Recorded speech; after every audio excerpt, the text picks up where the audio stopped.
दोस्तों इस वीडियो में टॉप 60 प्लस सामान्य ज्ञान के क्वेश्चंस दिखने वाले हैं, तो इस वीडियो को आप लोग ध्यान से देखिएगा।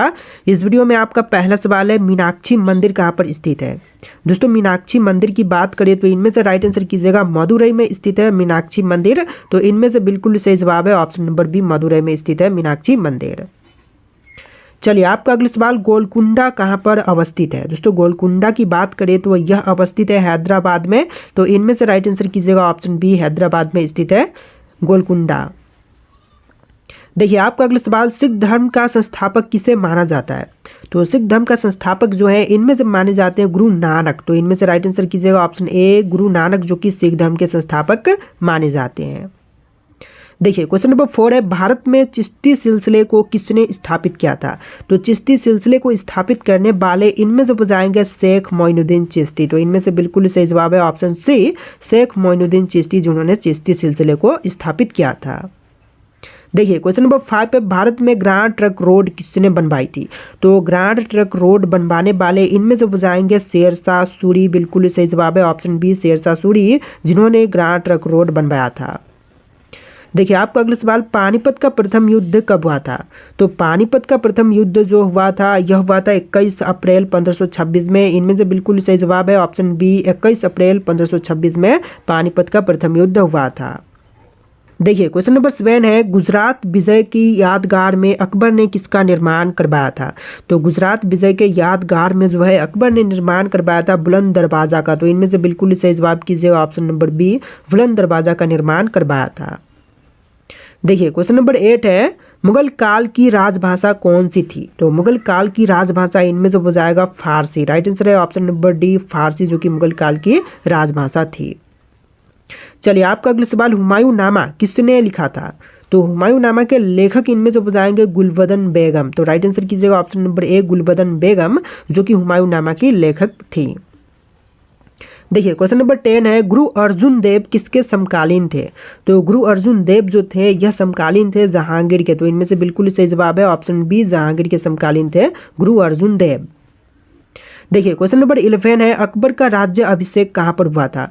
तो अकबर का राज्य अभिषेक जो है इनमें से हुआ था कलानौर में। राइट आंसर कीजिएगा ऑप्शन नंबर ए, कलानौर में हुआ था अकबर का राज्य अभिषेक। देखिए क्वेश्चन नंबर 12 है, मुगल सत्ता की पूर्ण स्थापना हुमायूं ने कब की थी। दोस्तों मुगल सत्ता की पूर्ण स्थापना हुमायूं ने किया था 1555 से लेकर 56 के बीच में। तो यहाँ पर राइट आंसर कीजिएगा ऑप्शन नंबर बी, 1555 से लेकर के 56 के बीच में। देखिए क्वेश्चन नंबर 13 है, पटना को प्रांतीय राजधानी किसने बनाया था। तो पटना को प्रांतीय राजधानी के रूप में स्थापित किया था शेरशाह ने। तो इनमें से राइट आंसर कीजिएगा ऑप्शन नंबर ए, शेरशाह ने। चलिए अगला सवाल, मुमताज महल का असली नाम क्या था। तो मुमताज महल का असली नाम इनमें से हो जाएगा अर्जुमंद बेगम। तो राइट आंसर कीजिएगा ऑप्शन नंबर ए, अर्जुमंद बेगम, जो कि मुमताज महल का असली नाम था। देखिए आपका अगला सवाल, भारत में पहली बार प्राक्कलन समिति का गठन किस वर्ष में किया गया था। तो पहली बार प्राक्कलन समिति का गठन जो है हुआ था 1950 में। तो इनमें से राइट आंसर कीजिएगा ऑप्शन नंबर बी, 1950 में।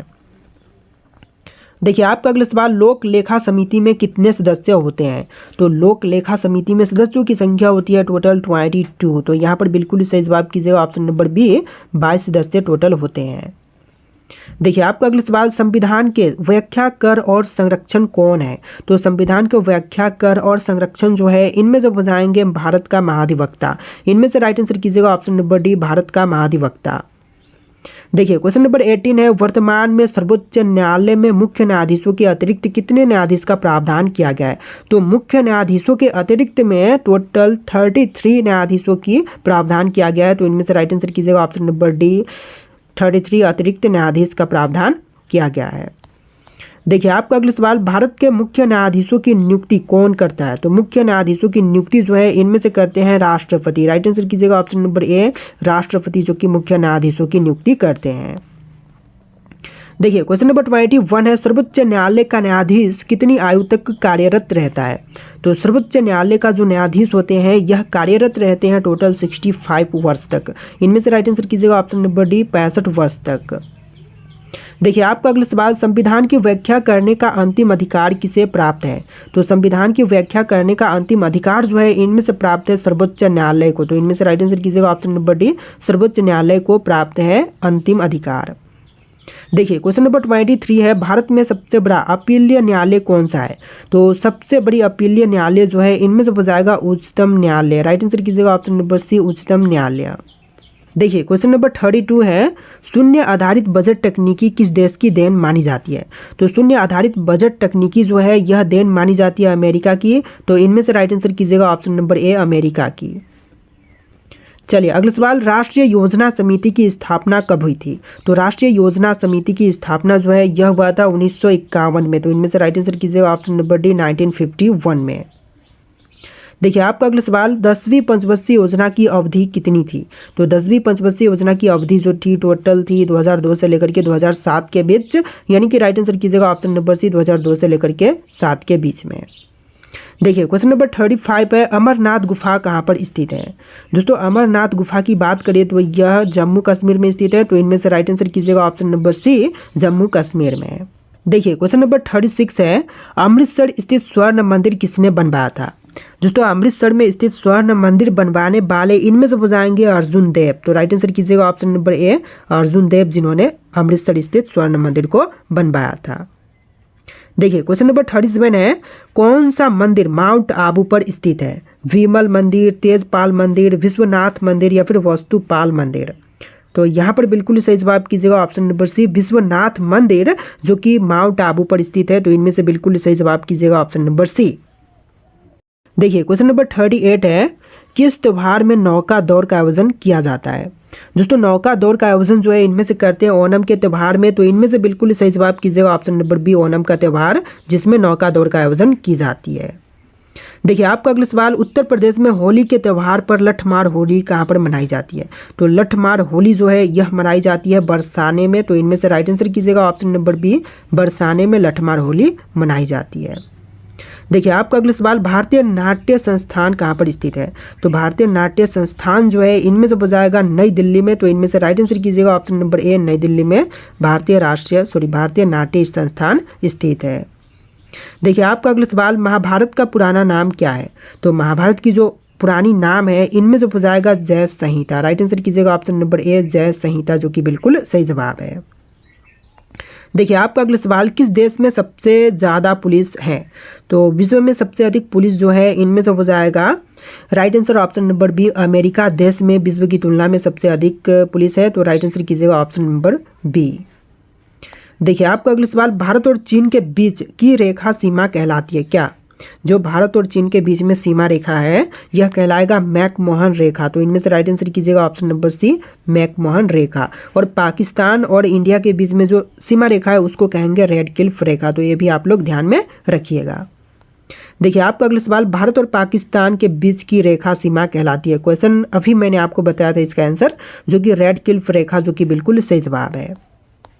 देखिए क्वेश्चन नंबर 4 है, भारत के राष्ट्रीय गीत गाने की समय अवधि कितनी है? तो राष्ट्रीय गीत की बात यहाँ पर किया गया है। कई लोग यहाँ पर कंफ्यूज होते हैं, राष्ट्रीय गान को राष्ट्रीय गीत से कंपेयर कर देते हैं। देखिए राष्ट्रीय गीत अलग है, राष्ट्रीय गान दोनों अलग अलग होते हैं। तो यहाँ पर राष्ट्रीय गीत गाने की समय अवधि राइट आंसर कीजिएगा 65 सेकेंड। यहाँ पर ऑप्शन नंबर सी बिल्कुल सही जवाब है। और राष्ट्रीय गान गाने की समय अवधि 52 सेकेंड होती है। तो ध्यान में रखिएगा। देखिए क्वेश्चन नंबर 5 है, भारत की उत्तरी सीमा पर स्थित पर्वत है कौन से?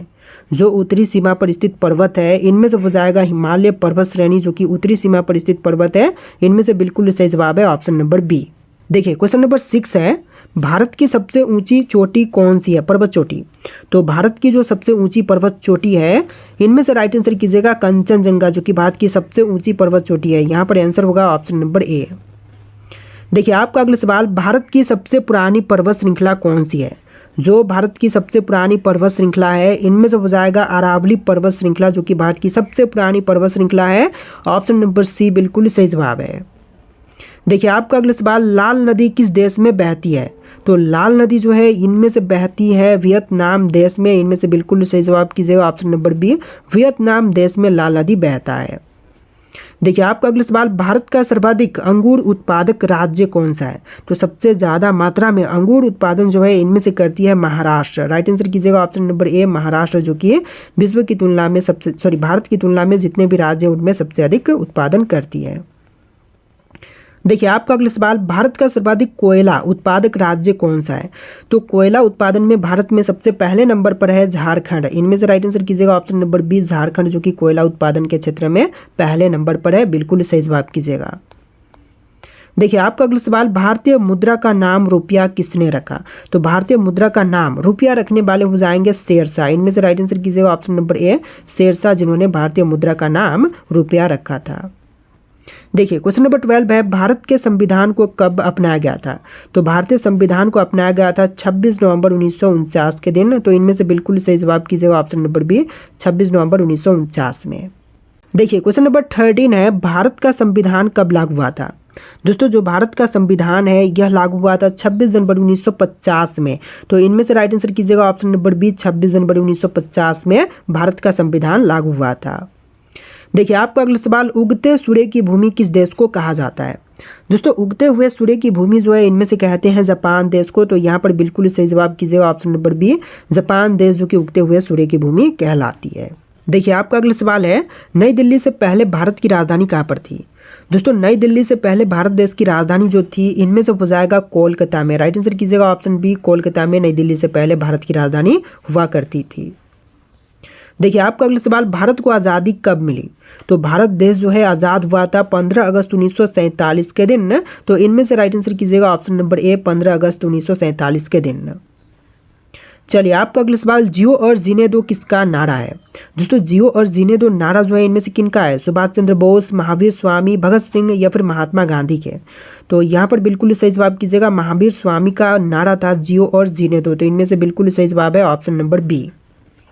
देखिए आपका अगला सवाल, भारत का सबसे अधिक मूंगफली उत्पादक राज्य कौन सा है?